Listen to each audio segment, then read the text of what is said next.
here. All right, hopefully this shows up for everyone. Okay, and then how do I start this? All right, can everybody see that?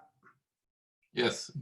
Okay, awesome. All right, so so again, you know, this is going to be part one of two parts at least. You know, hopefully we're not locked down forever, but this will be part one, and we know at the end of the month, you know, assuming that we're still in the same position we find ourselves in currently, then we'll do a second part. Occult has a negative connotation. I like this. You know, what Ledbetter says, most people go by his definition of occultism. It says the word's derived from the Latin occultus, hidden. So that is the study of the hidden laws of nature.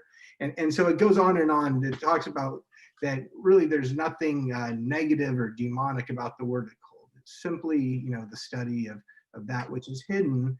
And so in Freemasonry, you know, obviously we are told a lot of things that our symbols mean. So I want to explore a couple of them with you and see if I can't, you know, show you some alternate meanings to what you may have been taught as Freemasons. And for those of us that that aren't Masons on this, maybe you'll learn a little bit more about us and find out how maybe either we align or don't align with maybe traditions that you're involved in, and that could be, you know, any, you know, religious or social. So as we look at this symbol on the first slide here called vitriol, the symbol of vitriol, it essentially says in Latin, visit the interior of the earth, and in there you'll find the occultum lapidum, the hidden stone. And so what is this hidden stone? Well, tonight we're going to be looking at a few things in particular when it comes to our symbols, because there's so much there. I'm going to try and focus on the very top right of this. So the moon, and the moon is pouring her quicksilver, her mercury into this goblet, right? And this goblet sits on top of the what they call the Mercurian symbol, the symbol of Mercury, the planetary symbol. And then obviously the sun is pouring itself in there as well. But tonight we're going to focus on three things: the goddess, the moon, and where the number 9 is hidden in Freemasonry. I think starting with this, and my goal is that some of these symbols, that by the end, somebody needs to be. Everybody's touching me. First of all, you want to make sure that I'll mute them. Go ahead. Okay. All right. You can still hear me though? Yes. Okay. All right. So so symbols like this vitriol that we find in Freemasonry and the occult, I mean, it's an alchemical symbol, really. By the end of today, you'll be able to know a little bit more about what it is you're looking at. So first, the obvious is the moon up there, and again, she's pouring her quicksilver into the goblet of Mercury. The goblet is a a symbol of the sacred feminine, so you could say that the goblet itself is a symbol of the goddess, because obviously the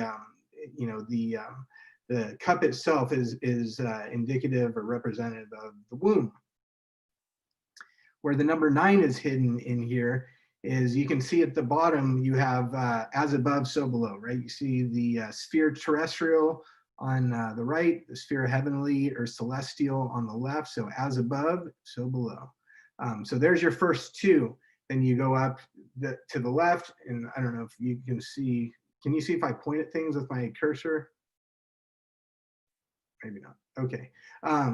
But anyway, so going up around the outside, you have Saturn, and you have Mars, you have the sun, the moon, you have Venus, and you have Jupiter. And so together, you have 9 planetary symbols. The sun and the moon in the ancient Chaldean system were considered planets. So there's 7 visible and 2 that you couldn't see with the naked eye. So anyway, by the end, hopefully you're looking at this a little bit differently. And so when we when we find guys like Pike, and let's see if I can move these things out of the way. I put them at the bottom, hopefully. And so when we read Pike, then we in the first slide, it talked about the the hidden stone, the occultus lapidum, right? And so the stone in Freemasonry obviously is our ashlar stone, or a foundation stone.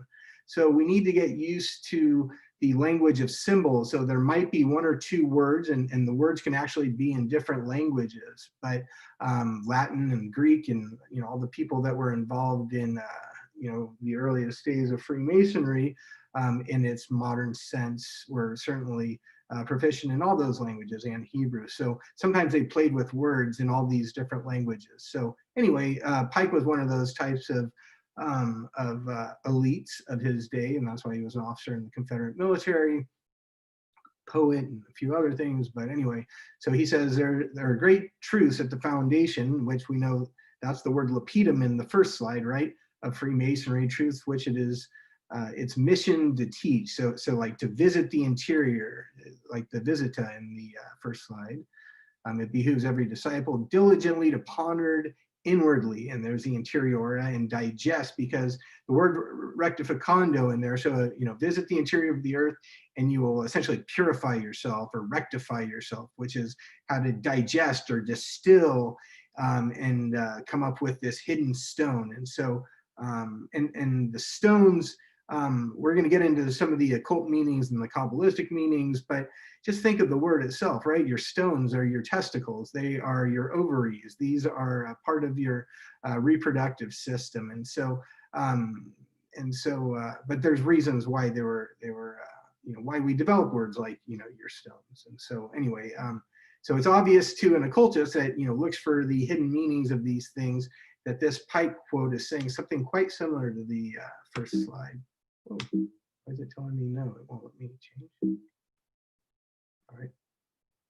All right. Let me make sure everyone's still with me. All right. You guys all still with me? You can still hear me? You're good. Good. All right. All right. So again, three things we're going to look at: the number 9, the moon, and then kind of like more overt goddesses like this one, and we'll talk about her in just one moment. But as we go through these slides, we're going to look at a few things. Where are these goddesses hiding? Is it one goddess, many goddesses? Are they archetypal? I mean, is it just kind of like the idea of goddesses, or are they specific ones? So just where are the goddesses hiding? And I'll try and point those out as we go through. What is this ashlar stone? I want everyone to leave here at least with one thing that they didn't know about Freemasonry before. I imagine you're going to find a few things that you're going to be able to take with you that are tangible. We're going to go through a lot. I don't imagine everybody's going to get all of it, but but if you get one thing out of here, you've been in Masonry for more than a year, and you've not learned these things before, then I'd say that that's a 30-45 minutes well spent. So speaking of, here's the Virgin weeping, and so we're told that that she represents, the broken column in front of her is the untimely death of our Grand Master Hiram Abiff, and this book that she's reading says all these cool things, that he's just like the most wonderful guy, and this sprig of vacation in her right hand, what is that? The his rebirth and times behind her unfurling the ringlets of her hair, yada yada yada. So that's what we're told this symbol means. And as you go through the degrees, and this is available online, I'm going to talk about everything that really, there's not many things in Freemasonry that we can't discuss in an open forum. I swore not to discuss grips and words and things like that. Doesn't even matter. Those aren't even our secrets. The real secrets are what you're going to be able to find yourself through purchasing a good book or two. So and older the better. So anyway, by the end of this presentation, hopefully I don't forget, but I have a slide that I put her on there. So I would like you to look at this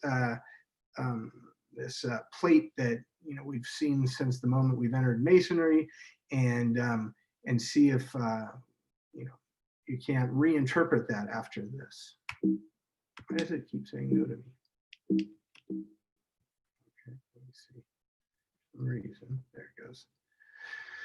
All right, so so the very first thing we see as far as a goddess is you know, these three gals over here: faith, hope, and charity.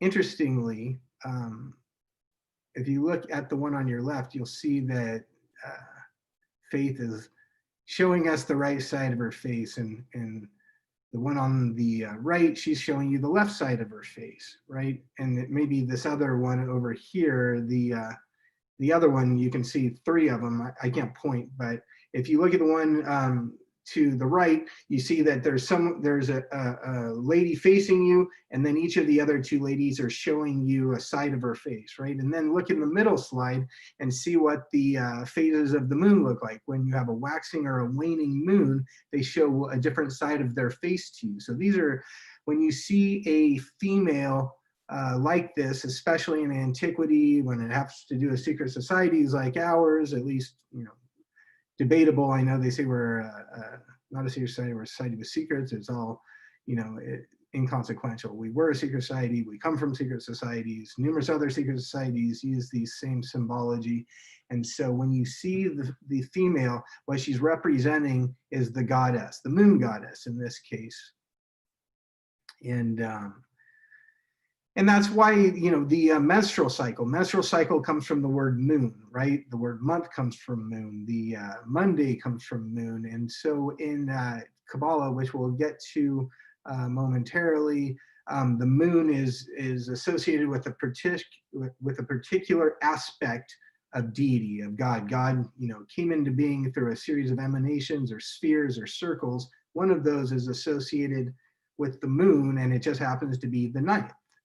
And the other symbol, and it's called Yesod, and we'll get into that momentarily, but Yesod is associated, one of its symbols, because Kabbalah, like Freemasonry, is you know, heavily symbolic, and probably more so, to be honest with you. But it's associated with a cube. And so I'm going to make the argument that when we see ashlars and cubes and moons, that it's kind of, in the symbology study, is kind of all cut from the same cloth. So anyway, so not to go too much into this one, but the I do want you to keep in mind that the faith, hope, and charity are one of many moon goddesses, and it's an archetype. Now let me see, how do I minimize this? Now, do I end show? I'm going to show a moment of a video, since I'm used to doing this in the lodge room and I can walk around and I can point at things. I can't do that here, but luckily one of our brothers of our lodge, Benjamin B. French, he's in the Masonic community, he's kind of famous, and so he did a television show. He used to be one of our Grand Masters here in DC. And anyway, I'm going to play just a couple minutes of this because I want to be able to describe it, and I can't walk around the lodge, so I don't know how else to do this. So let's... Attempted to uncover the secrets of the Freemasons.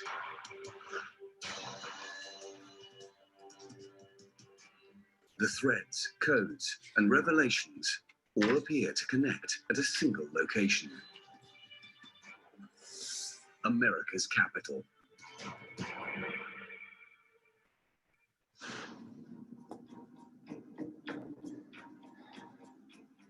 The quest for the truth behind the most powerful secret society in the world begins here in Washington. A city built by Freemasons for Freemasons, with Masonic secrets and codes embedded in every iconic structure. One of the major traditions of Masonry is the expression hidden in plain sight. Okay, and that's all can you still hear me? Can you hear me? Yep. Okay. Yeah. Okay. That's all. So the first thing that I wanted to show you is, you know, the Washington Monument and the Capitol. So, and then so the next part I want to show you, and we'll come back to that, but I wanted you to see that. And then now let's look at, I thought I had the numbering down. Let me see.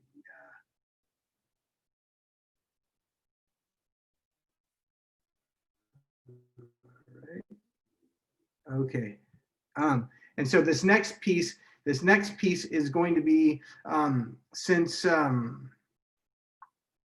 we just talked about the moon goddess and her menstrual cycle, well, the other thing associated with that is fertility. And if you don't know it, when you are initiated and entered apprentice Mason, you are replicating a birthing ceremony, like the born again evangelical. So we are recreating vaginal births, and I want you to see this candidate coming into the lodge room.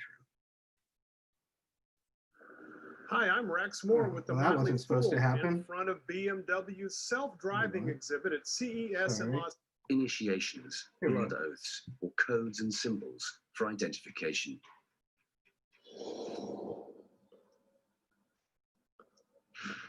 This reenactment shows details of the initiation of a master Mason. Okay, so he's leaving the profane world right now. So he's in the womb, if you will.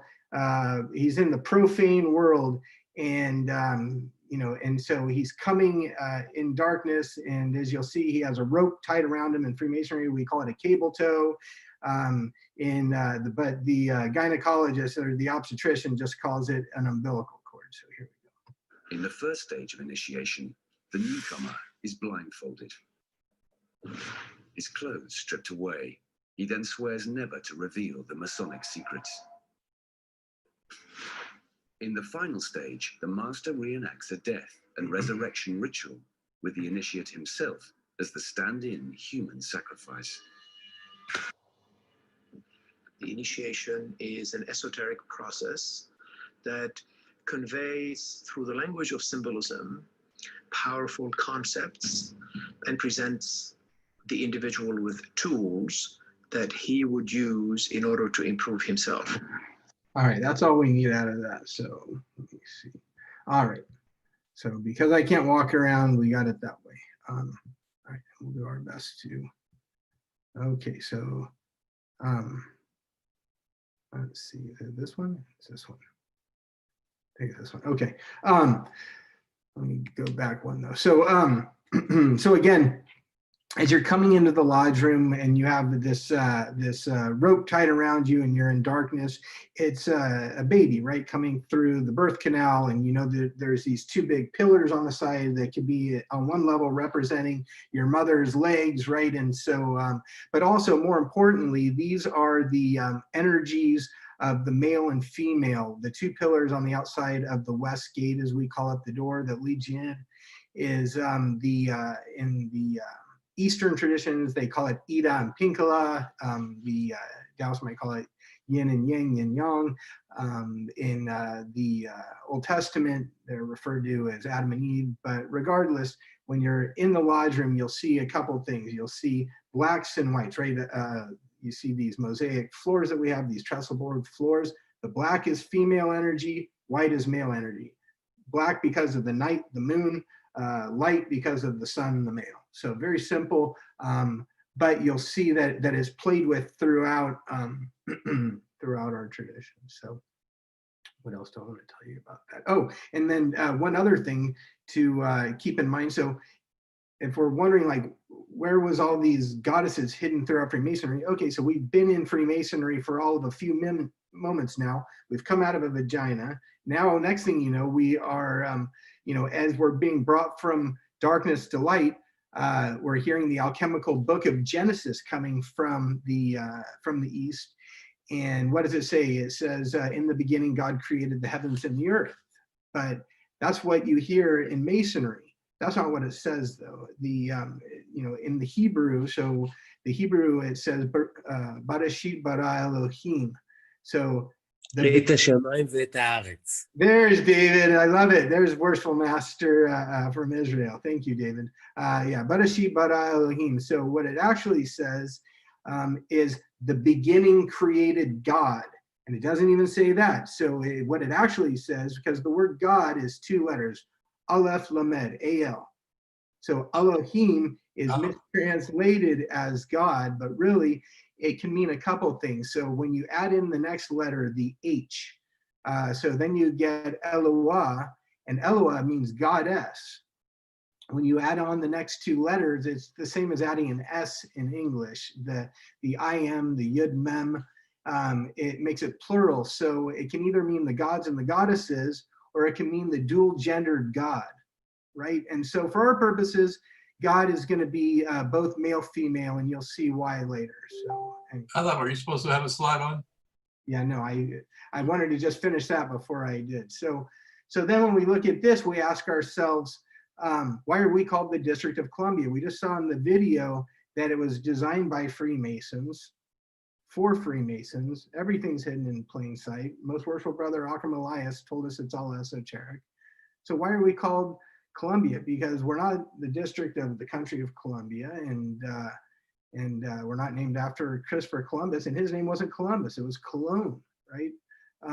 But he took the name Columbia because he was a member of secret societies, and Columbia was this goddess that now, you know, becomes the goddess of America, more or less. And so, she's a mother goddess, and so there's different levels of goddesses. There's these kind of like archetype goddesses, these what they call the Virgin Mother ideas, and then there's these, you know, lower down. I wouldn't say more base, but more associated with like sexual energy goddesses. And there's stuff that's in between and above and below those. So, but we're called the District of Columbia because of the secret society networks that worship the sacred feminine, and our Masonic forefathers made us associate with this mother goddess Columbia, or also known as, you know, the Venus Columba, Venus the dove, right? Because that's what Columba means.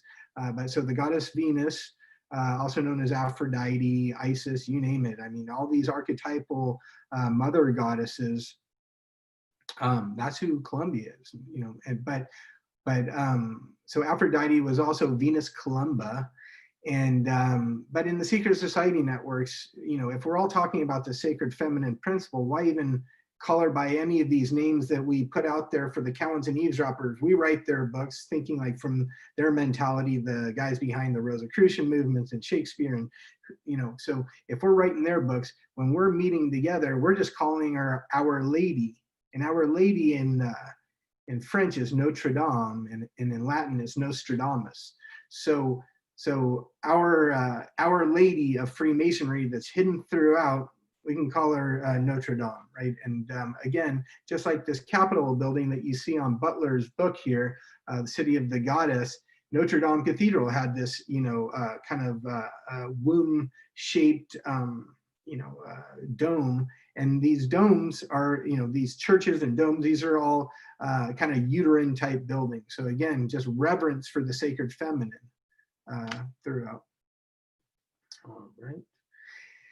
And it's not, you know, it's not the doves in the Columbia. I mean, you see it everywhere. Like here's, you know, Mary, and look, she has like this kind of zodiacal thing around her head, and so does Jesus. And the other thing I didn't say, actually, that not only is the cube associated with this, what we call Sephira, the sphere that we'll get to in just a moment, but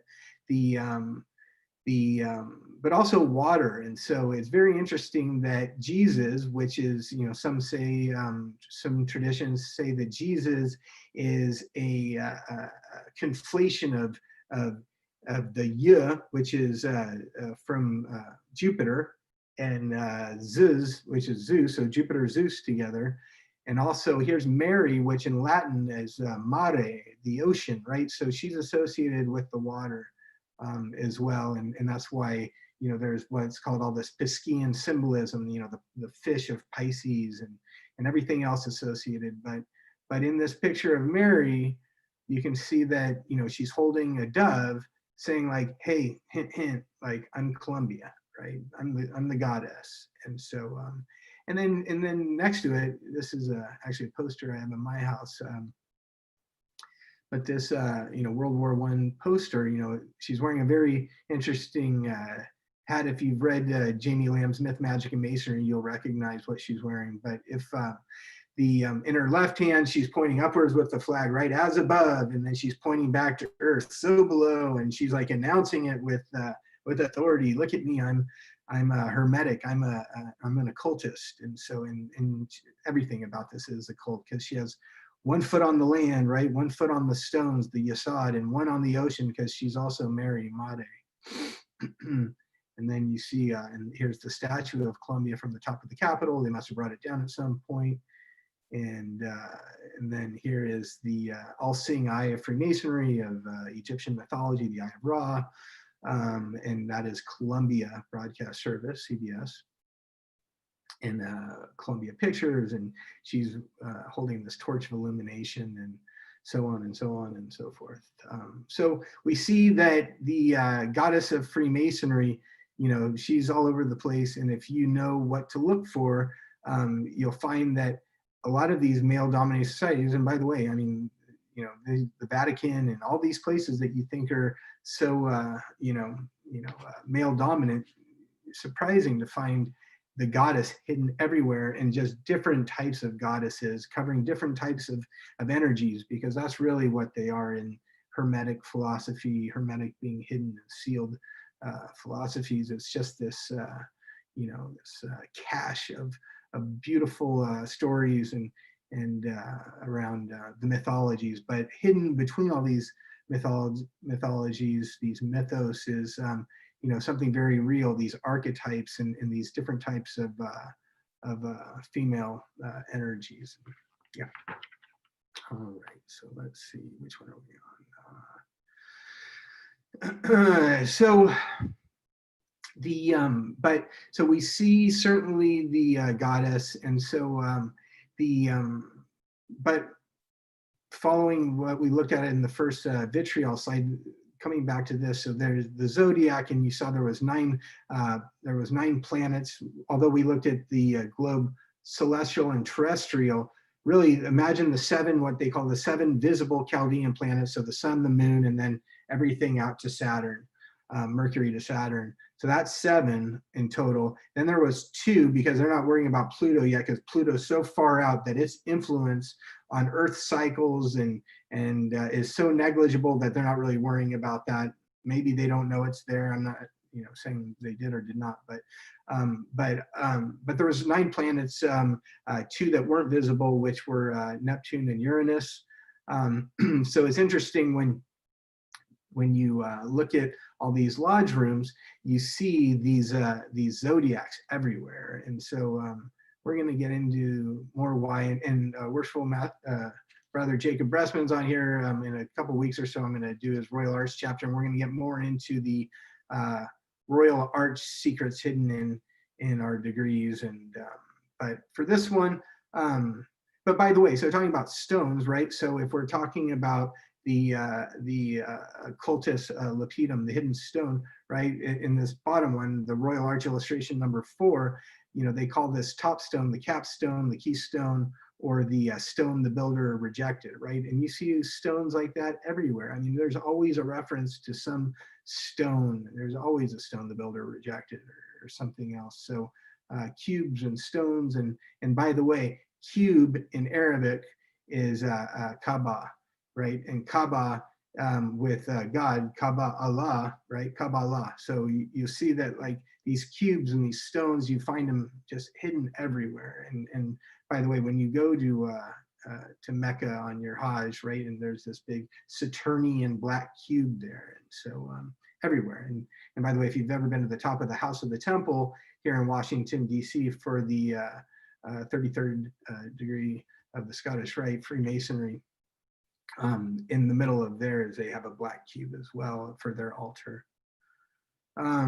Okay, so, but remember, as you're coming into Masonry, so you've come out, you're first come through this west gate, which now we know is the goddess's vagina. We've come out of that, and now our deacon has us by, and is guiding us around the lodge room, right? And we're doing a circle around this altar. So if you know that there's 9 planets, right, in the ancient world, then then Mercury, right? Mercury, the planet, the fastest planet, the messenger of the gods, because it's the quickest planet that circles the sun, so it became the messenger. Also, Mercury comes from Mercurio. Curio is like a messenger or an announcer, an annuncio. And Mera, again, like Mary, is the ocean. So he was kind of like the messenger of the ocean. Thinking like space might be like an ocean, I suppose. And so this messenger god, and in Freemasonry, by the way, that's what he does, right? The deacons carry messages around. That's their whole like raison d'etre. They carry messages. And so this messenger planet is taking you as one of the planets. And then remember, in the middle, you got your lesser lights of Freemasonry, and it's the sun and the moon right there. And so you're doing this like planetary, circling elliptical around the sun as you're moving around with your guide. And so, so again, just I'm only making a point that, again, goddesses, number 9s, and moons. Like I'm going to keep, just hammering those home, because assuming that Worshipful Master Pedro allows me to come back, then we'll get into the second half of this. But so this is the first part. And so, but this is why. Here it is. I mean, this is the man right here. This is Mercury. And so Mercury, I want to be able to see this. Let me shrink this up. Okay, so Mercury, again, so imagine when you're first coming into the lodge room and you're between these two pillars. One is male, one is female. So Hermes, with his counterpart Aphrodite, Aphrodite, you get a hermaphrodite, right? And that is not what we consider a hermaphrodite today. A hermaphrodite is a complete male, or a complete human, most like God, what the Kabbalah would call Adam Kadmon. This is like before the rib has come out of Adam, and there's only like male, female, then this is like what we would call like the perfected man. The planet Mercury, his consort was Venus. And so same idea with Mercury, Venus. And so, but, and then one last thing is I didn't say about the deacons, knowing that it's all zodiacal, right? This is, it was all part of the zodiac, that you ever wonder why like the wardens are these nice like 90-degree angles to one another, right? And then the deacons are at these weird little angles. What the position of the senior deacon, and in front, what is it? To the right in front of the Worshipful Master and niece. Like, what a weird placing to be slightly in front of and to the side. But in the zodiac, every what they call house is broken into 30 degrees, right? You have 12 houses times 30 degrees gives you 360 degrees for a complete circle. Pretty much the ancient year, which was 360 days, became 365 as things got more accurate. But each of those 30-degree segments is broken into 10 degrees, which are called decans. And so where the deacons are makes perfect sense if you're looking at the lodge room as a zodiac, and we saw that that's exactly what it was. The tops of all these previous lodge rooms all had zodiacs at the top, and there's more zodiacs hidden throughout Masonic DC than you can shake a stick at. Read Oveson's book, The Secret Architecture of Our Nation's Capital, and everywhere you're walking, you're coming into contact with zodiacs. So anyway, so next time you see the deacon, now you'll understand why he's there and why he carries messages. Each one carries messages around because they're representing this guy. So now in both of his hands, he has this kind of staff that has two serpents. And by the way, the serpent is associated with the 9th letter of the Hebrew alphabet, Tet. Kabbalistically, Tet is the serpent. And so just another nice synchronicity with the number 9. And but again, it's the male and female energy of the two pillars as you're walking into the lodge room, but they're twisted like yin yang, right? So these are Ida Pingala. This is the twisted energies saying that it's a perfected human being. It's basically, this is Hermes and Aphrodite together. When those two energies, unlike you see these guys that are revering him to their left, this guy on the left with his, left hand behind him, he's jealous, as shit, because he's looking at him with his single serpent saying, man, I've, barely having any luck with my male energy. Look at you, you got, two guys and two females, right? And so, and you can see below each of those staffs, you have the solar, you have the sun on one side and you have the moon on the other side. So there, these ancient plates are telling you that, and they're telling you a lot more. I mean, if you actually look at his wings, and you see this in the, you might see this in the horns of some of the Egyptian goddesses like Hathor, that if you look at his wings, the top of the wings actually make horns, right? Or they, or a crescent moon. So that's another way of looking at that. And there's a reason why he has a crown on his head, and you know how to say crown in Latin, corona, right? So he's wearing a crown for a reason which we'll get to in just a moment. And by the way, so are these serpents over here. Those are wearing crowns as well. And that's going to go back to Kabbalah. Right. And here's my buddy, Tim Hogan. Tim wrote this book, Alchemical Keys to Masonic Ritual. And he reminds us that, Hebrew, biblical Hebrew, didn't have vowels. Some people would say, Aleph and Yud, and these are kind of vowels, but really, the way we look at it is there's no vowels there. And so when we looked at a word like Hiram, it was just the H, the R, and the M, Hey, Resh, Mem, or Mem Safit, and you're anybody's guess how you pronounce that, right? It could be Hermes, it could be Hiram. When when you take these Greek names of God, like Jehovah, or is that Latin? I forget. Jehovah, I think it's Latin. But when you take those, you're basically taking the Hebrew IHVH letters, and you're just guessing. But nobody knows what ancient Hebrew / spoken Phoenician sounded like. It might be pronounced that way, but it totally could not be. So it's hard to say. So, but what we do know is we have the consonants H, R, and M. And Hermes and Hiram are spelled precisely the same way. And so when we look at the works of the Hermetic philosophers, what they call the Corpus Hermeticum, again, here it is. Corpus Hermeticum means the body of Hiram, or body of Hermes, right? And so they try and tell you, oh, that means the body of Hermetic works. Well, I mean, that's one interpretation, that's a theory, but I would say that more likely is it was meant for some people to take one way and others to take another. And so when you look at Hermes over here on the left, and he's balancing the sphere, just like our celestial sphere of the lodge room, and he's got a book in his left hand, probably the volume of the Sacred Law. And I mean, we could take this apart for hours, but the bottom line is that he's doing the same stuff, right? Pointing up with one hand, pointing down with the other, just like Columbia was doing. As above, so below. And you see the number 3 just hidden everywhere. If you look in this plate, 3 arrows down by his feet, and there's 3 pointing up in this other direction. And here's the Kabbalion, which is written by 3 initiates. And the corpus and the Kabbalion, by the way, when you do the same thing, get rid of all them vowels. So you got the K, B, and L left.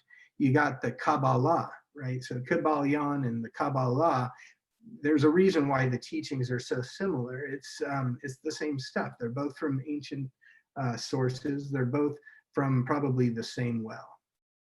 That's good. And just quickly, just when you look at things like the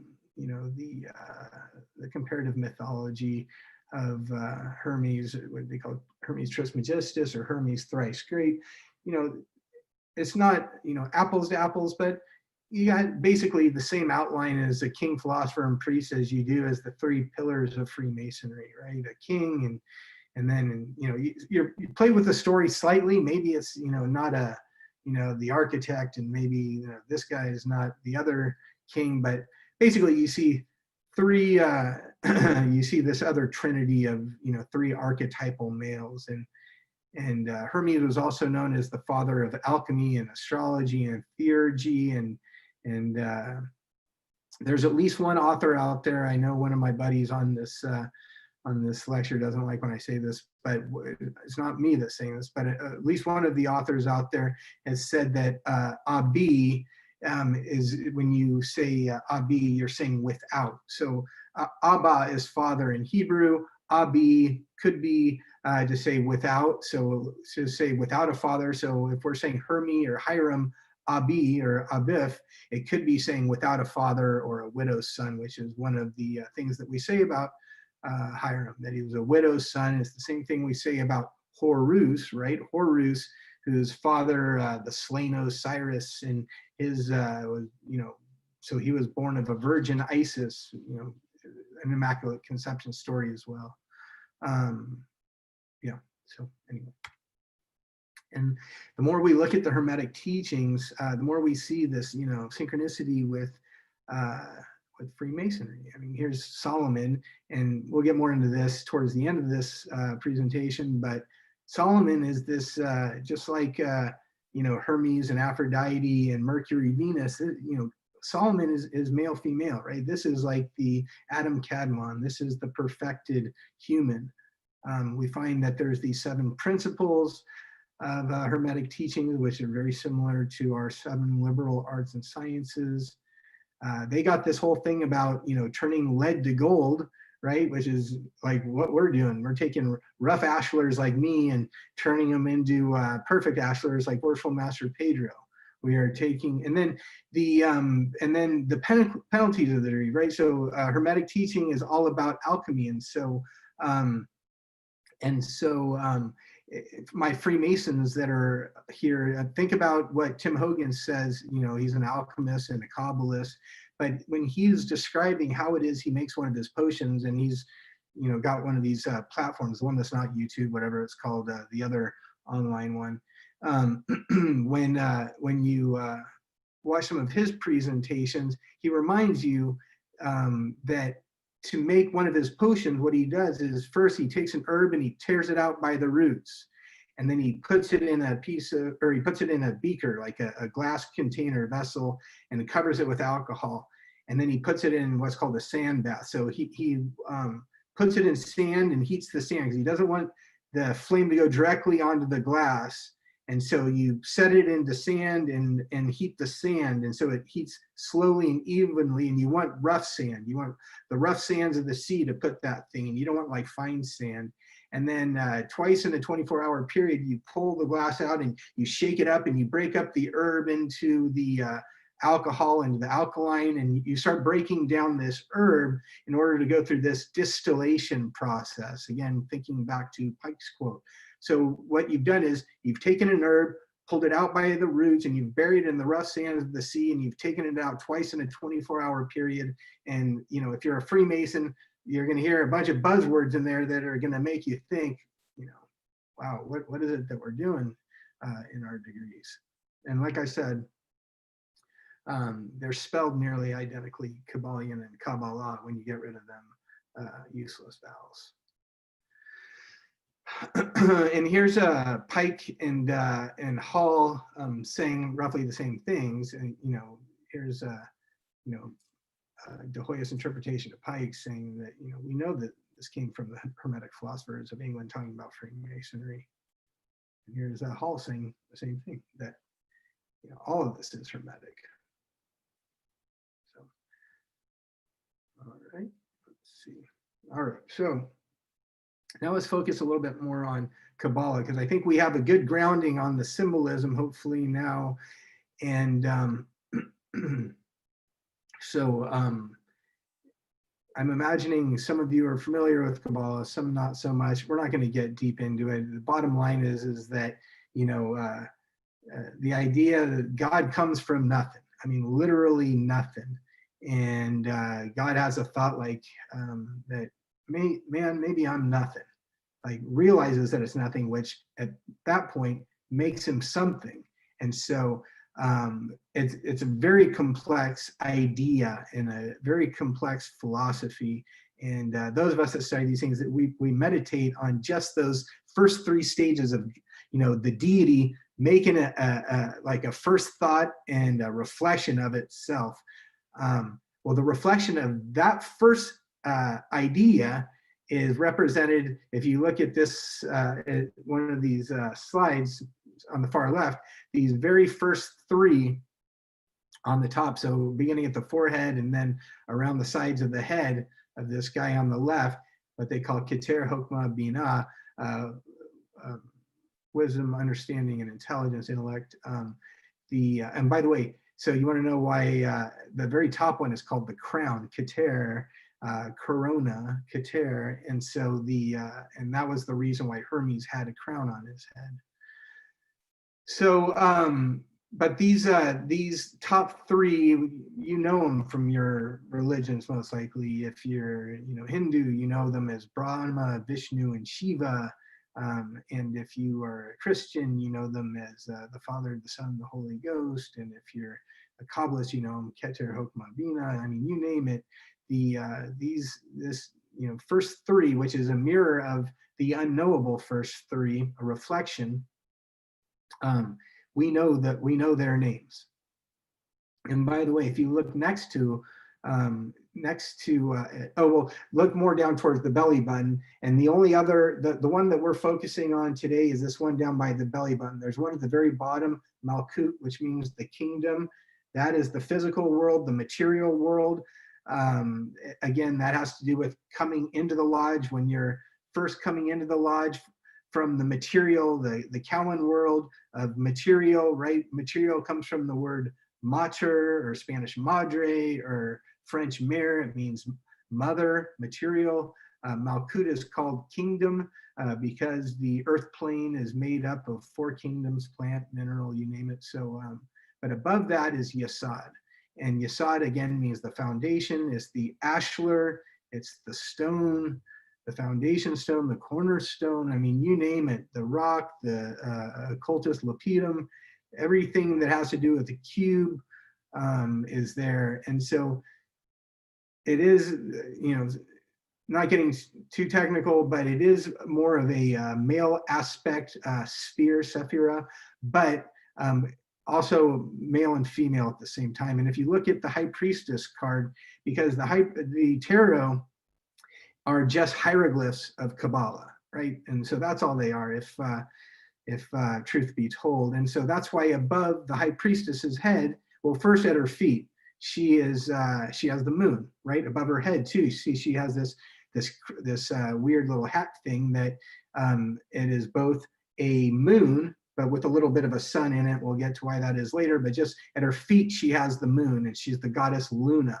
The High Priestess, she's associated with Yesod. You can see around her, look at, I don't know if these are like papayas or pomegranates or whatever they are, but you see around the top of her head, she's got 3 of them, just like Keter, Hokmah, Binah, right? Look to her sides, look at her shoulders, and look to the guy to her right. I mean, this, you can tell that the tree of life is hidden around her, like nod, nod, wink, wink, tarot, Kabbalah, and then to her right, you see one pillar, the black pillar, the female pillar. That's her female energy, and then on her left is the white pillar, the male energy. And so she, as the candidate coming into the lodge between the 2 pillars, our little female Mason here, she is reconciling both of them, like Hermes Aphrodite. She is a perfected human because she has learned to balance the male and female energies,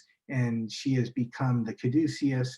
She has become the path, or the pillar of equilibrium. Let's see, and you can see to the next card over, you can see more clearly that above this old guy's groin, it says foundation. It's the foundation stone, it's the cornerstone, it's the ashlar, right? So when you see the ashlar, that's what it is. And again, in this tracing board, you can see the same thing, although it's the reverse of the High Priestess's card. In this one, you see the sun is over the left side. whereas in the High Priestess card, the moon would be on that. But regardless, there's reasons why sometimes they're flipped, as above, so below. I mean, it can be a mirror image, as within, so without. It could be looking at it, looking at it one way, where she's looking at it properly. She's looking out towards us, and female energy would be on her right, excuse me. But the other three, you could be looking the opposite direction. So anyway, and we'll get to why there's a ladder in the middle, but all right. PFC, Paul Foster Case. I love it when they just, what they call, don't bury the lead, just, tell me plainly, right? You don't get it. You don't know Kabbalah, you don't know Freemasonry. That's the bottom line. It's, you can understand bits and pieces of it, but until you start delving deeper into Kabbalah or Hermetic teachings or I should say, like any type of deep teachings of the tradition of your choice, Sufism or Rosicrucianism, but if you don't dig deeper than the surface of the tradition of your choosing, you don't understand Masonry yet. And I'm saying it as plainly as Paul Foster Case is. And so, and here we see more simply what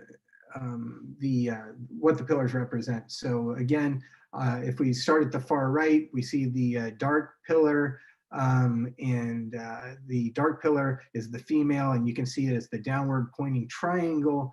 And then the far right is the upward pointing triangle, and then the idea is to balance those two out. And again, if you look at the downward pointing triangle, it's like the uterus, right? It's like it's the chalice of the woman, and the upward pointing triangle is the phallus, what they call the lingam and the yoni. And then when you combine the two, you have a hexagram, a six-pointed. And you talk to the rabbis, they'll tell you, we don't know where the Star of David comes from, the Mogen David. It ain't Jewish. It's way older than Judaism. And they'll be the first to tell you that. I mean, the Hindus had it, before anyone. So, but we see our square and compasses in the middle, right? You see the square and compasses, and hopefully most of you already knew this, that it's a dark triangle, right? So the one pointing down is dark, female, right? Lunar. And the upward pointing one is light, solar. And so combining them, and then you have this G in the middle, which we'll get into in part 2. But another interesting thing is we're only looking at that in 2 dimensions. So if you look at the square and compasses, or the hexagram overlaid over a cube, you can see that it is a cube at the same time, and very Kabbalistic and very complex things to meditate on. But hopefully you can see between these that it's a cube as well. And yeah, all right. Yeah, and here's Mackie telling you the same thing. This isn't just me telling you that it's the Bible and Freemasonry, and it all has a bunch of hidden sex stuff in it. Triangle pointed downward is female, corresponding to the yoni, which is vagina, and then the lingam is the upward, or the penis, and when the 2 triangles are interlaced, it represents the active and passive forces in nature, right? And so, and that aligns right with the Charles Ledbetter quote I read at the beginning about what it is when we're studying the occult. It's all, study of the hidden secrets of nature. And so when you unfold a cube, if you see at the far right, when you unfold a cube, you get what's called a passion cross. And the passion cross is on the Knight Commander Court of Honor hat of the Scottish Rite. And I like this, there was this like genre of art for a hot minute called Cubism. This is Salvador Dali, who was, in my opinion, an occultist. And you can tell just from, the idea that he would have made a crucifixion using cubes here. And so this is a very, occult picture, and it has all sorts of Hermetic and Kabbalistic meanings below it.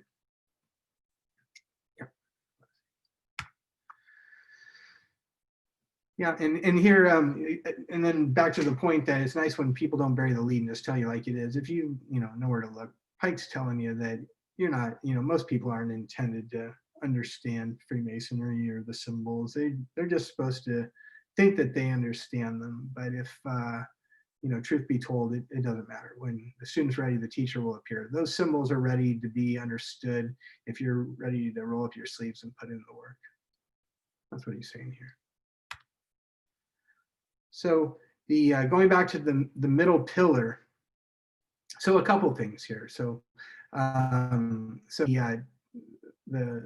picture we were looking at before, the tree of life. Tree in Hebrew is etz. In life is actually chai, but we call this the tree of life, the etz chaim, which actually means the tree of lives. Very significant that it's plural. Maybe not for today's presentation, but it's very significant. And you see, here's a picture of Jacob with his head on the ladder. This is before Jacob takes on the name Israel. But behind him, you got a couple trees.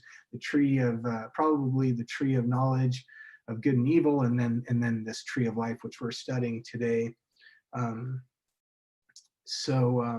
Anyway, his head is on a stone, right? So his head is on a stone. Automatically, an occultist, we know something's rotten in Denmark. He's got his head on a stone. It has something to do with Yesod.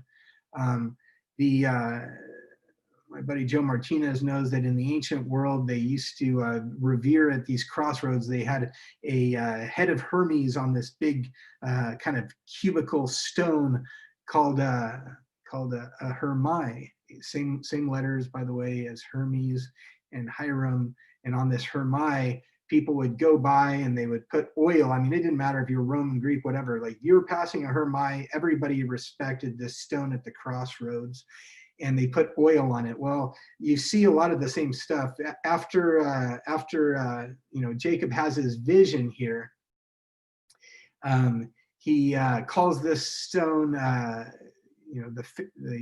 does he call it? He calls it Peniel, which means the face of God, because he sees the face of God with his vision. And so, right, the Peniel, right? But in Hebrew, Pine is his face, and all again is God, and so it's the face of God.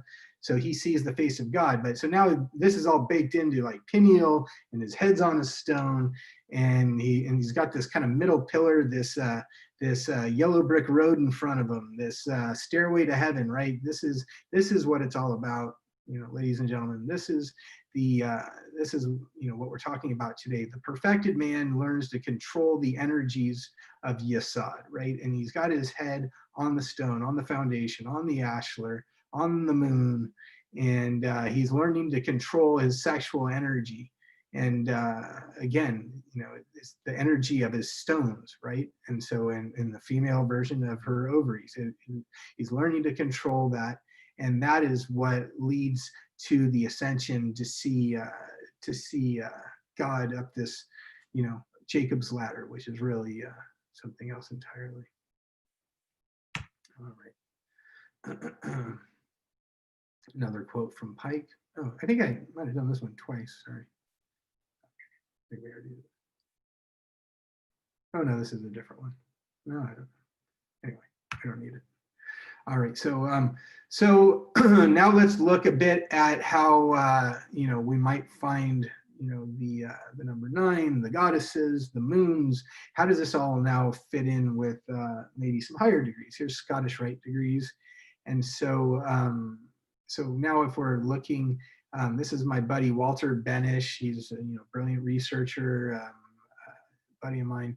And he's overlaid, what he sees as the paths of the Freemasonry's, 2 rites and/or the Blue Lodge and the Scottish Rite degrees on the Tree of Life with its paths, and so this is quite nice, and I like this a lot. I think it's very good. So. Anyway, but interesting thing is this middle path again. So remember, if you see the 10th degree at the bottom to the 28th at the top, right? So those are your female, what they call the pillar of severity. And on the other side, you got the male pillar of mercy. with the 11th degree up to 29. But Freemasonry is all about, walking this middle pillar, learning to balance the, the severe and the merciful, the male, female, and just becoming, more than the sum of all your parts. And so, but in the human body, that's the right side, the left side, and then up the middle is what? Your spine. And so interestingly, so when we look at the spine in comparison to Scottish Rite Freemasonry, well, it just turns out that there's 33 bones, which correspond to the 33 degrees and the 33 years that Christ spent on earth, right? It's all related to the human spine. And at the bottom, you have this one called the sacrum, right? So, or the coccyx, I'm sorry. And the coccyx is 4 fused bones, right? And then the lumbar, right? And then, or no, the sacrum, right? Sacrum, and from the word sacred, like the sanctum, sanctorum, the holy of holies, then they call that the holy bones down there.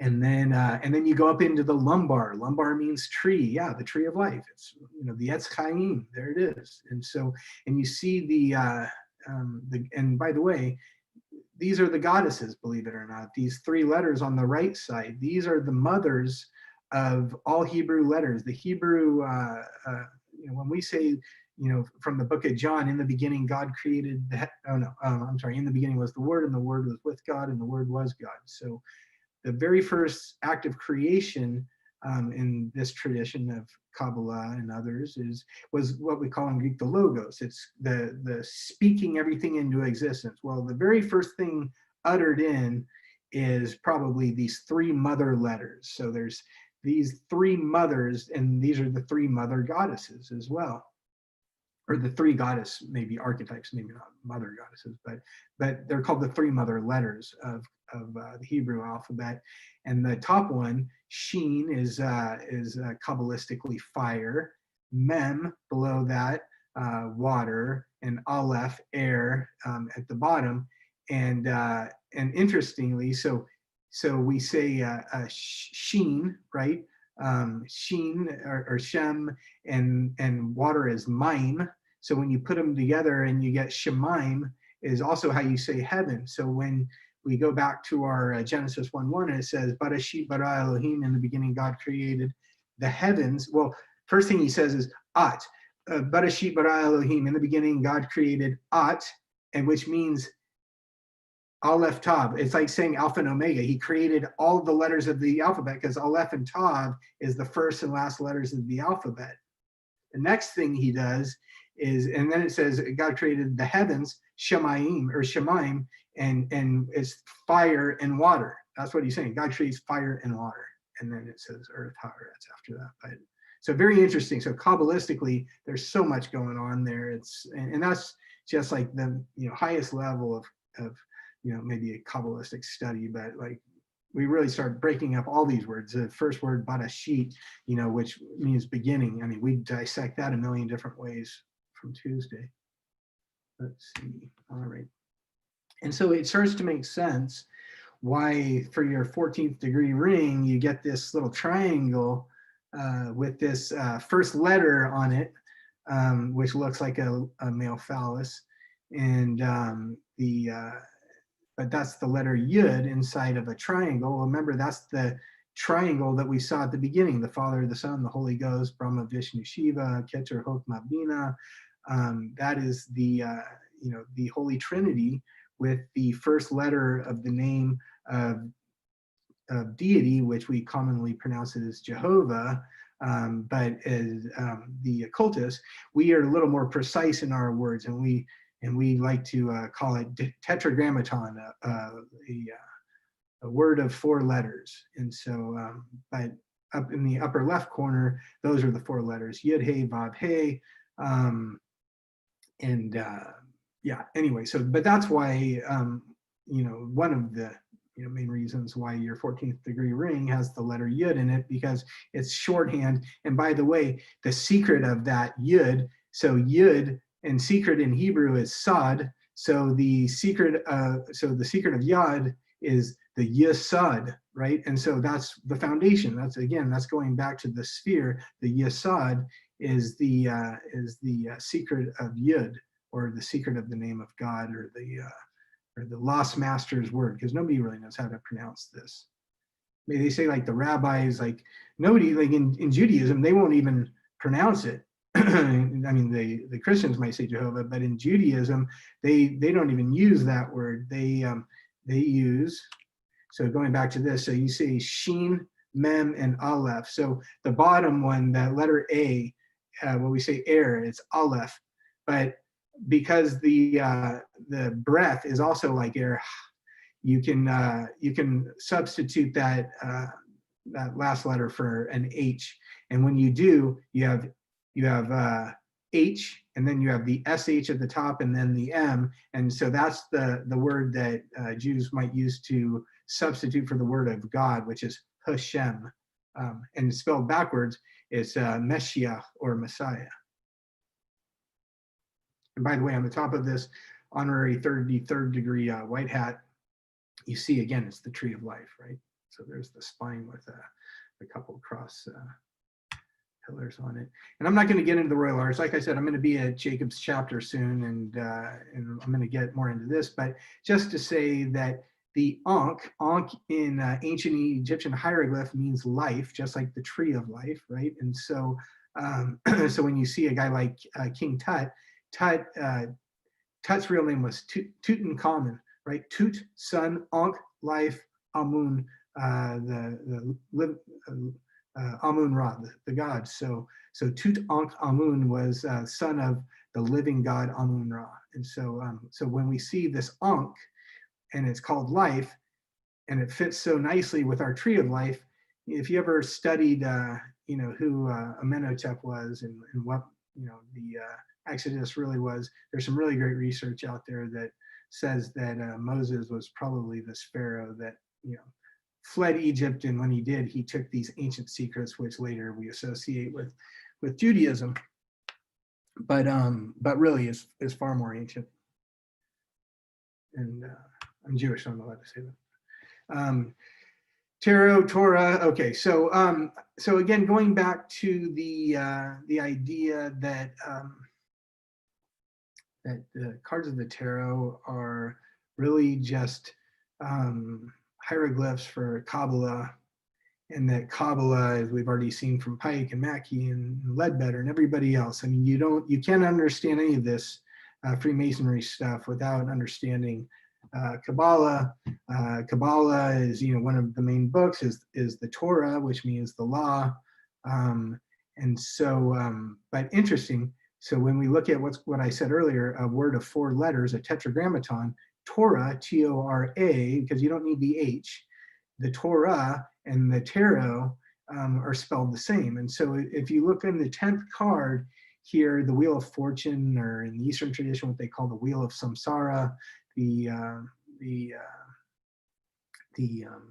essentially karma and dharma, that when you see this, you see that, so here is the, up in the upper right corner of the wheel, you see there's the Yud, and every other letter you have the Yud, Hey, Vav, Hey, so you have the tetragrammaton for God there, the Jehovah, but then you also have T-A-R-O, but you can play with those letters left and right. So T-A-R-O is tarot, sure, but if you go counterclockwise, then it's T-O-R-A, which is the law. And remember the High Priestess card, she had, you know, the law, the Torah in her lap when she was between the 2 pillars, and representing the middle pillar herself of the tree of life. But more than that, I mean, if you study the Egyptian goddess archetypes, she's also hiding in there, because Etor is Hathor, and she's, you know, just as good as any of these other female archetypes here.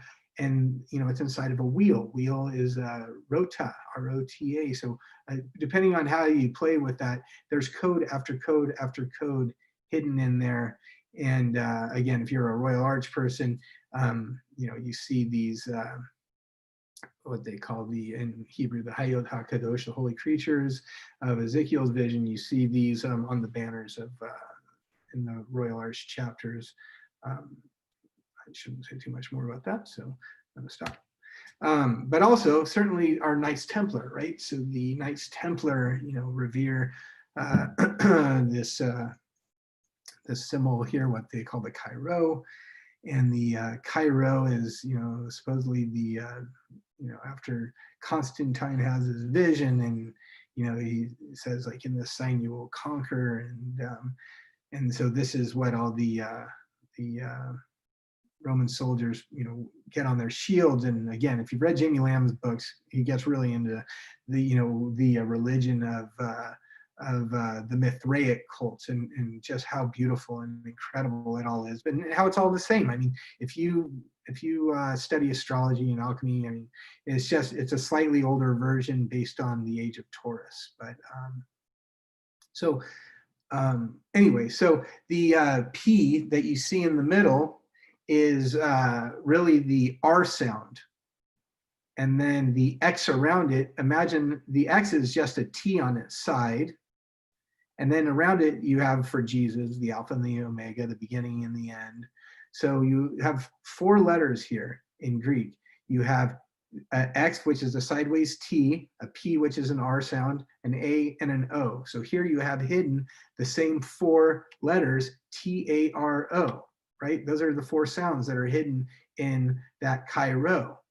And this is, for some reason, this just happens to be the sign that Constantine adopts for, Rome, which later, turns towards Christianity. And it's all about, hiding, Hathor and others, right? So it's more goddess worship, but just hidden.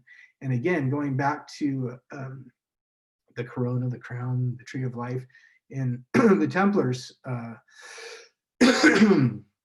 symbol up here, I mean, you see it all, right? And so here's 2 crossed swords, which are, the 2 pillars, and you see the middle pillar and the crown, Keter, and all sorts of stuff going on out of Kabbalah there. And right, and here's this Demo lay type dude over here on the right, and what has he got? He's got his phallus in his hand, right? Because he's controlling his lunar energy, and so that's what this sword, when Arthur is pulling the sword from the rock, well, come on, it's a sword, it's a rock, it's a penis, it's a lunar yasad. And so and so now we're looking at the 8th and 9th cards. So going back to the 9 and the 8, well, so the number 9 card, so here is here's the Hermit card, and again, Hermit, right? It has our favorite letters, H, R, and M for Hermes and for Hiram. And what does he have? He's got in his left hand the patriarch's staff, which is, either the phallus or it's the spine, and he's standing on rocks, meaning he's conquering his sexual desires of Yasad, and it's leading to illumination. And you can see in his light of illumination, he's got this hexagram, a square and compass, a lighted, hermetic, light coming on over there. But the 9th card actually is the 10th card in tarot, because there's a 0. There is a Fool card, and everything is born from the Fool. So actually, the number 8 is the 9th card, because when you add the 0 plus 8, it's 1 card plus the other 8 is 9. So so strength is actually the 9th card. And interestingly, what you see is, here's our goddess Luna, right? And there she's overpowering. Look at her face. She's not even barely budging. She's like not even trying here. It's like she's conquering the sun, this solar lion, without even breaking a sweat. Look at her face. She don't care.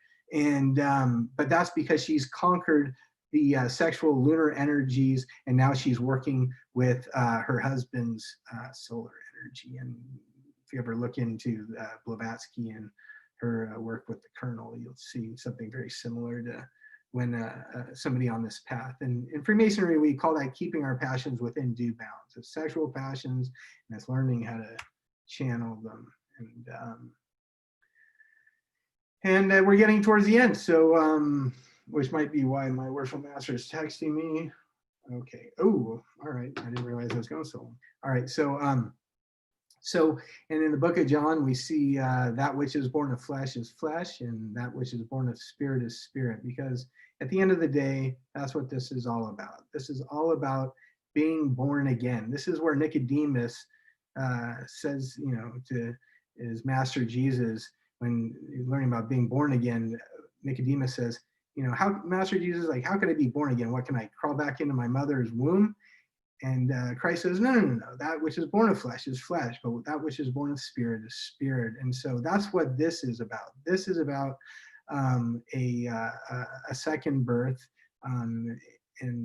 Again, part 2, we're going to get a little bit more into it. But another one that comes to mind is when the Buddha was around this stage.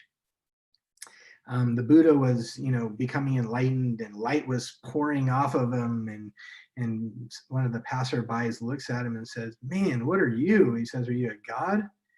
And the Buddha says, "No." And he says, "A man?" And he says, "No." He says, "Well, what are you then?" And he says, "Awake." And that's what we're doing. This is all intended to leave this false world of matter behind and become the perfected man, the sun and the moon, the soul and the mon, or the moon, right? The Solomon. And so, and that's why you see in the Seal of Solomon, it's kind of got a lighter side and a darker side, a male, a female, as above, so below. And yeah, and here's Pike saying again that, this is what, as Masons, we need to be doing, is what Solomon was doing. And I think this might be my last one. So, and you'll see that it's not just a male thing. Here's Lady Liberty given by French Freemasons to American Freemasons, and here she has her solar crown of thorns. And so essentially what she's holding, the same hermit torch of illumination, showing that she's becoming enlightened. And she's got this book of the law in her left hand. I mean, it's all the same iconography. So Freemasons, we're obsessed with the female. Don't kid yourselves. So to conclude, we were told that this virgin weeping, is crying over the poor dead Hiram, and but that's not the case at all. So this dude behind her, she's Virgo, right? She's Virgo. Dude behind her, unfurling the ringlets of her hair, that's Kronos, Father Time, sometimes conflated with Saturn. Don't let Jimmy Lamb hear you do that, though. And then you can see more on the right side, that she was more clearly associated with the zodiac above her. But to show you how they play with words back then, I told you that Venus, who she represents, Venus was the dove, right? Well, dove in Latin, remember, was column. So she's not in front of a broken column, she's in front of a column. It's a play on words, and that's how these brilliant Renaissance guys were. They played with words. And so when you see the broken column, it's the dove, the column, and it's saying, hey, look at me, I'm really Venus Columba. And so ending, for Patty, she's the Shekinah, which I know is Patty's favorite. So when we end with this, Masonry is a search after light, and it leads us directly back to Kabbalah. Dun, dun, dun. All right, worshipful master and brethren and family and friends, that's all I got. Well, brother, thank you very much for a very enlightening presentation. I think you were successful because I have 10 times more questions than I had before the presentation. Oh, good. So I want to encourage, I think we're going to hang around for a couple of, for Q&A. Let me stop sharing my screen because I don't want to do that anymore, right? Okay, I think I'm back to normal. So I'll encourage the brethren that if you have any question, please unmute yourself, ask your question, and then go ahead and mute yourself. Yep, worshipful. It's Joe. Great job, Adam. As always, man. I do have a couple of questions from the YouTube stream since they can't participate. Figured I would ask you those first.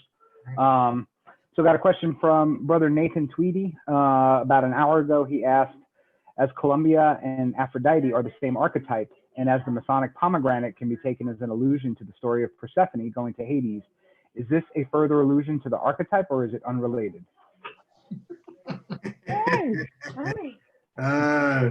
Yeah, I mean, so I would say that others are better at, like, drawing direct parallels. I'm more into the etymology when they have very similar wording and and consonants. I feel a lot more comfortable conflating the two. I know, again,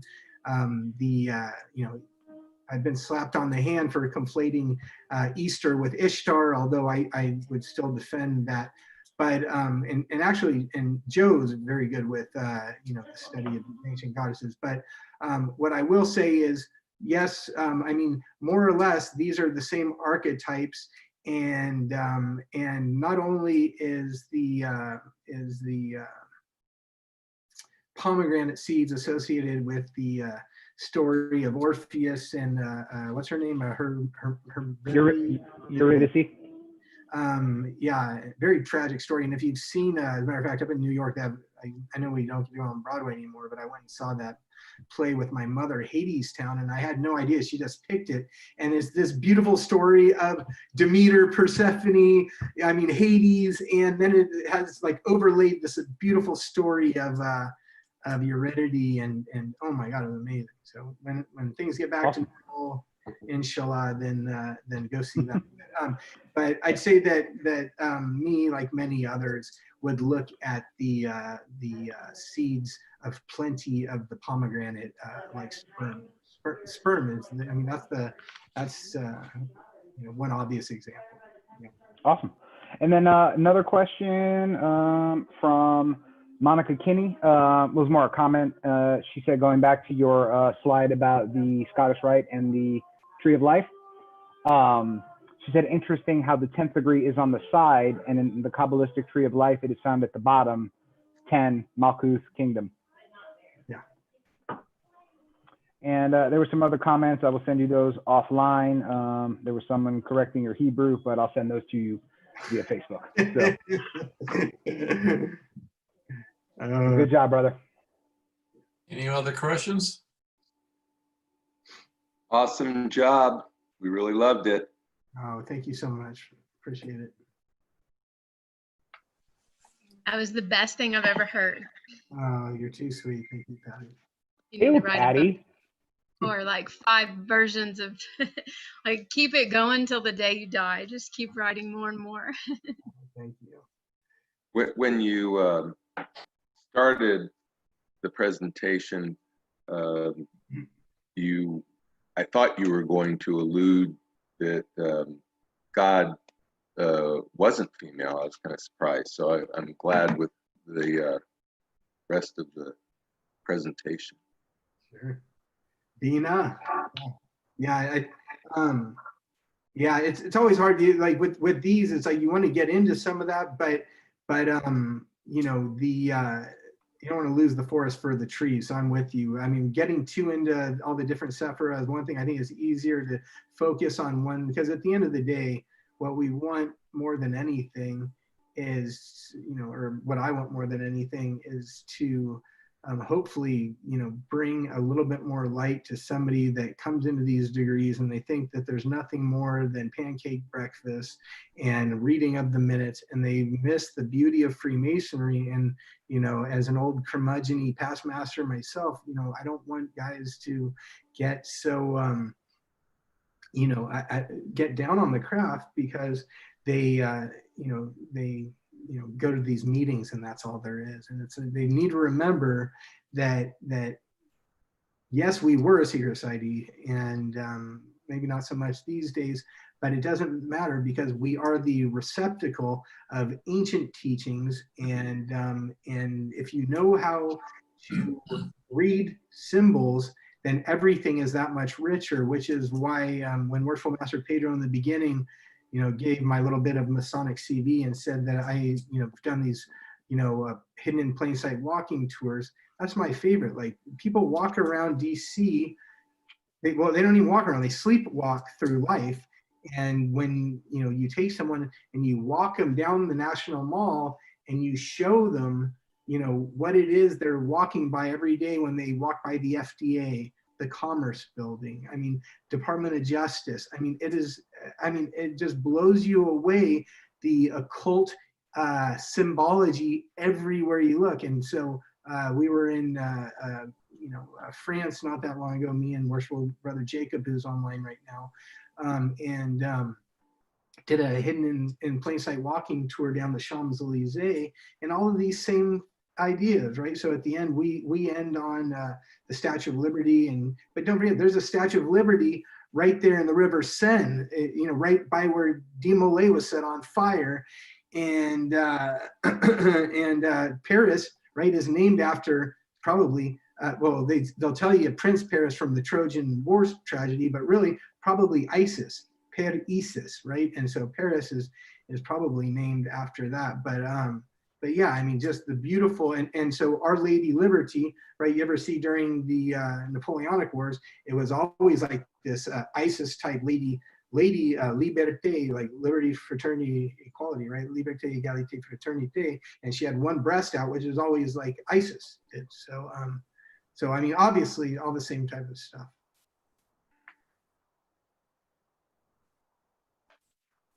Any other questions? Maybe one comment? Go for it. Yes, Worshipful Master Ringler. Are you the one to beat up on my Hebrew? Did I screw it up? No. Just remind everyone that a pomegranate has a corona, a crown on it. Yeah.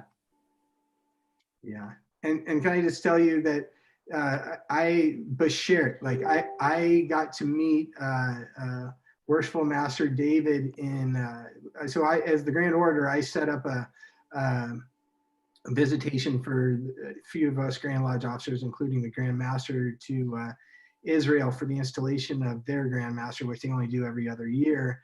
And I, reached out to some brothers and got put in touch with David, who is just a gentleman, a scholar, a soldier in the IDF. Thank you for your service. I mean, everything about David is top notch. And he is the master of Houdini Lodge right now. And but we went around. So I've sat in the front with him while everyone else was in the back. And so we would, and he's a historian and you name it, and he speaks Arabic. So we're hanging out in the West Bank and Bethlehem, and he's talking Arabic to some guys and Hebrew to other. And anyway, but man, we'd be going to like Masada, and he would give like the story that he had to tell, and then he and I would be up front telling what really happened. And so, I mean, just for Dead Sea, we were in Qumran and you name it. So thank you so much. I mean, absolutely. I can't wait to come back and see you. Yeah. Sababa. Any other questions? Dave Stang? Will this be available on YouTube afterwards for viewing? No, some of you have asked. We did not record the meeting because at the request of some of the brothers, they did not want to be identified.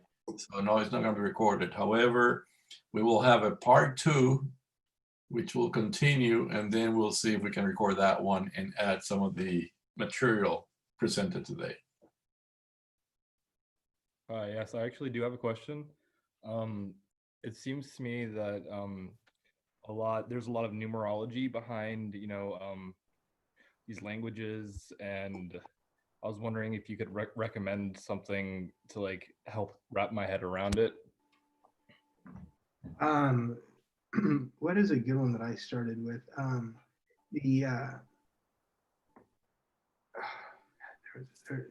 mean, there's lots of good ones. I mean, just it depends what type of numerology, I guess, you're getting at. So when I talk about the numerology, there's different types. There's what's called traditional gematria, which is every one of when as I was saying in the book of John, it starts off in the beginning was the word. The word actually that first came out is not words at all, but numbers. The Hebrew letters, Aleph, Bet, Gimel. So the word alphabet comes from the first 2 letters of Hebrew, Aleph and Bet, alphabet.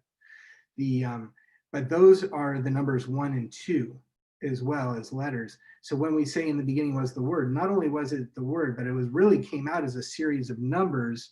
And so when we look at a book like the Torah, you can look at it both on one layer, at one level, the stories that it's teaching you, but on other layers, it's just like, it's like the movie The Matrix that just has all the numbers and symbols falling. And so so you can look at numbers that way. So you can actually look at the religious text as numbers.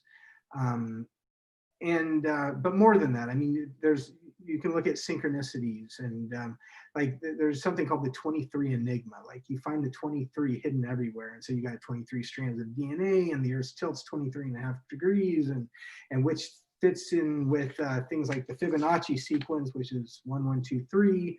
And so you find this 23 hidden everywhere, but families of bloodlines that, you know, probably were in other secret societies, they use the 23 as well. You'll see, besides 23andMe, right? You got George Herbert Walker Bush. He was, you know, Bonesman and a few other things, right? 23 letters in his name. William Jefferson Clinton, Franklin Delano Roosevelt, all sorts of 23s. So, yeah, so it depends like what you're looking at as far as numerology. But this is like, that's deep, you know, gematria and stuff like that. So in gematria, you look at like synchronicities, like if you add up the letters in the word mother, Ima, and add that to father, Abba, and then add up the letters that go into the word child, you find out that, you know, 5 plus 5, you know, equals 10. And then so there's all these like interesting, so you can draw inferences about a word. You could say that the word God, I think it's 146 or something like that. But if you find other words that are 146 or other phrases, you can draw inferences and see that they're connected.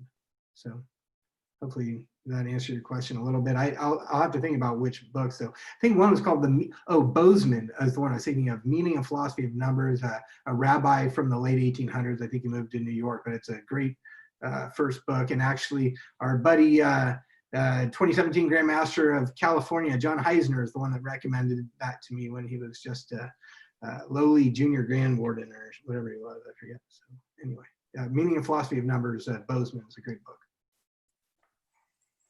We have time for one more question.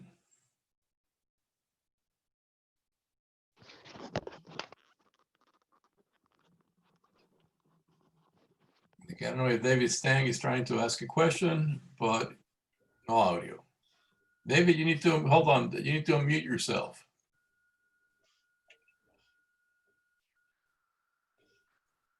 No. Me? No, no.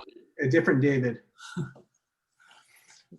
Worshipful, do you want to just unmute him on your end?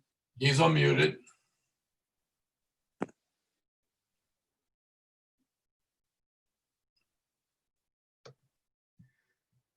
All right.